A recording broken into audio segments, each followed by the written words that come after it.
Dua orang mengalami luka ringan hari ini setelah sebuah drone Hizbullah yang diluncurkan dari Lebanon menghantam dekat perbatasan. Ini hanyalah yang terbaru dari serangkaian serangan yang semakin banyak yang melibatkan apa yang disebut drone serat optik yang jauh lebih sulit dihentikan karena mereka tidak bisa diganggu oleh sistem pengacau elektronik tradisional.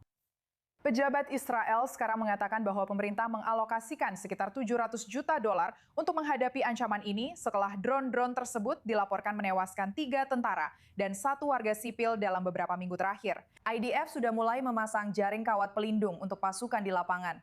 Tetapi para pejabat mengakui bahwa masih belum ada solusi penuh, sehingga menimbulkan kekhawatiran bahwa Hizbullah mungkin semakin mendapatkan keunggulan taktis yang berbahaya dalam perang drone.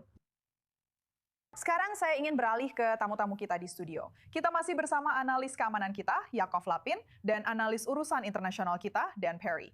Jadi Yakov, pertama saya ingin berbicara khusus dengan Anda tentang drone serat optik ini, dan apa yang membuatnya begitu sulit untuk dihentikan, dibandingkan dengan ancaman drone yang pernah kita lihat terhadap Israel di masa lalu, yang datang dari Lebanon.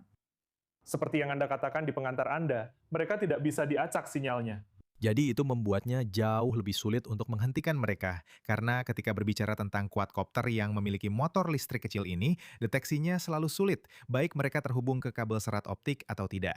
Tapi di masa lalu, Anda masih bisa mengacak sinyal mereka. Sekarang karena mereka terhubung ke kabel, mereka kebal terhadap pengacauan sinyal seperti itu. Dan juga lokasi operator mereka, pada dasarnya mustahil untuk dilacak menggunakan sebut saja pelacakan sinyal.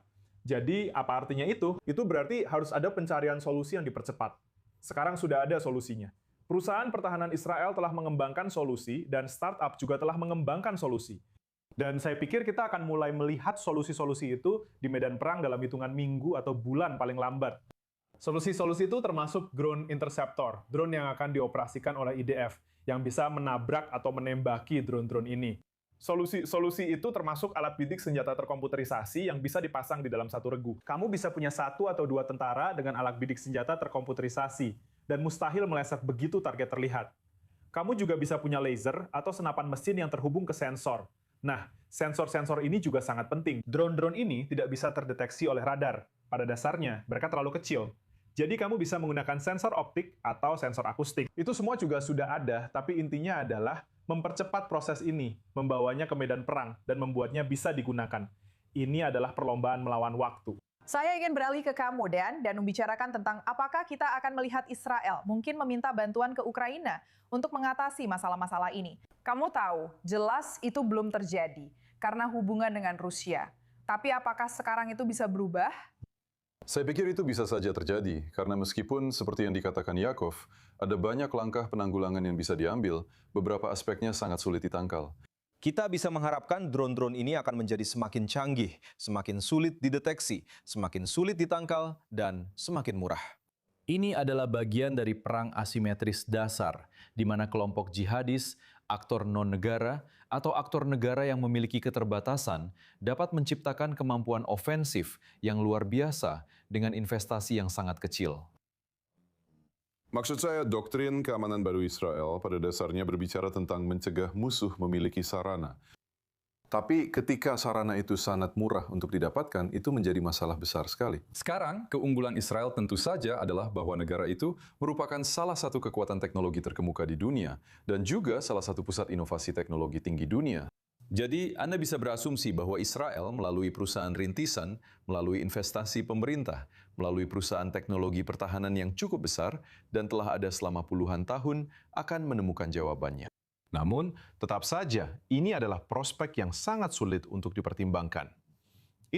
Selain rudal dengan berbagai jangkauan, dan selain invasi darat yang dilakukan Hamas dengan sangat menyedihkan namun berhasil.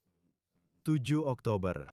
Sekarang Anda memiliki kemungkinan drone yang akan menjadi miniatur. Mereka mungkin akan seperti lalat suatu saat nanti. Ada episode Black Mirror yang seperti itu.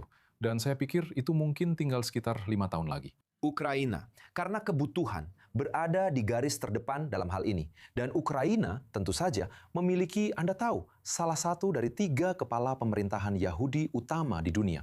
Dan saya pikir dia ingin menjadi teman Israel. Tapi Israel menjaga jarak dengan mereka, karena mungkin terlalu enggan untuk membuat Rusia terlalu marah. Dan apa yang didapat Israel? Rusia sekarang bersekutu dengan Iran. Jadi saya bisa melihat, apalagi mengingat Zelensky baru saja melakukan tur ke Timur Tengah dan mengunjungi hampir semua negara penting kecuali Israel, bahwa memperbaiki hal itu selain investasi 700 juta dolar akan menjadi pembahasan. Baiklah, ya kita harus menunggu dan melihat bagaimana hasilnya.